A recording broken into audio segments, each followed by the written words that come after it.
ଅମୃତ ସମାନ ଗୀତାର ଏହି 10ଟି କଥା। ଫଳର ଚିନ୍ତା ଛାଡ଼ି କେବଳ ନିଜ କର୍ତ୍ତବ୍ୟ ପାଳନ କରନ୍ତୁ। ଏହାଦ୍ୱାରା ଚାପ କମିବ। ସୁଖ ଦୁଃଖ ଲାଭ କ୍ଷତିକୁ ସମାନ ଦୃଷ୍ଟିରେ ଦେଖନ୍ତୁ। ଏହାଦ୍ୱାରା ମାନସିକ ଶାନ୍ତି ମିଳିବ। ନିଜକୁ ନିଜ ବଳରେ ଉଠାନ୍ତୁ। ଅନ୍ୟ କାହା ବଳ ଉପରେ ଭରସା କରନ୍ତୁ ନାହିଁ। ବିନମ୍ର ହୁଅନ୍ତୁ। ଅହଙ୍କାର ସଫଳତାର ପଥରେ ବାଧା ଅଟେ। ଜ୍ଞାନ ଆହରଣ କରନ୍ତୁ। ଜ୍ଞାନ ଦ୍ୱାରା ଅଜ୍ଞାନ ଦୂର ହୁଏ। ଜୀବନରେ ସଠିକ୍ ଦିଶା ମିଳେ। ପ୍ରତ୍ୟେକ ମୁହୂର୍ତ୍ତ ଅମୂଲ୍ୟ। ଏହାର ସଦୁପଯୋଗ କରନ୍ତୁ। ମନକୁ ଶାନ୍ତ ରଖନ୍ତୁ। ମନର ନିୟନ୍ତ୍ରଣ ଜରୁରୀ। ଧ୍ୟାନ ଓ ଯୋଗ ଏଥିରେ ସହାୟକ ହୋଇଥାଏ। ଈଶ୍ୱରଙ୍କ ଉପରେ ବିଶ୍ୱାସ କରନ୍ତୁ। ପ୍ରଭୁଙ୍କ ଶରଣ ଶାନ୍ତି ଓ ସମ୍ବଳ ଦିଏ। ନିଜକୁ ସୁଧାରନ୍ତୁ। ଆତ୍ମା ହିଁ ମିତ୍ର ଓ ଶତ୍ରୁ। ନିଜ ଭିତରେ ସୁଧାର ଆଣନ୍ତୁ।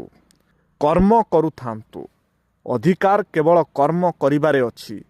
ଫଳର ଇଚ୍ଛା ରଖନ୍ତୁ ନାହିଁ। ସ୍ତ୍ରୀ ଠାରୁ ସ୍ୱାମୀ ଏହି 3ଟି ଜିନିଷରେ ବଡ଼ ହେବା ଉଚିତ। ବୟସ, ଜ୍ଞାନ ଏବଂ ଅର୍ଥ।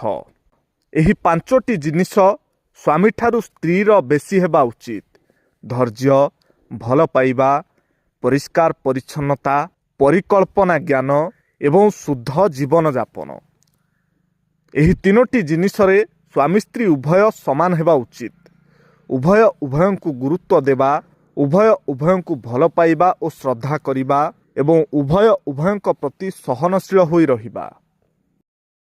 ସାଙ୍ଗମାନେ, ମଲା ପରେ ମଣିଷକୁ ମଶାଣିକୁ ନେବାବେଳେ ଟଙ୍କା ଏଇଥିପାଇଁ ଫିଙ୍ଗାଯାଏ, ହେ ମଣିଷ, ସାରା ଜୀବନ ଯେଉଁ ଟଙ୍କା ଗୋଟାଇବାରେ ତୁ ବ୍ୟସ୍ତ ରହିଲୁ, ଆଜି ଶୋଇଛୁ କ'ଣ ପାଇଁ?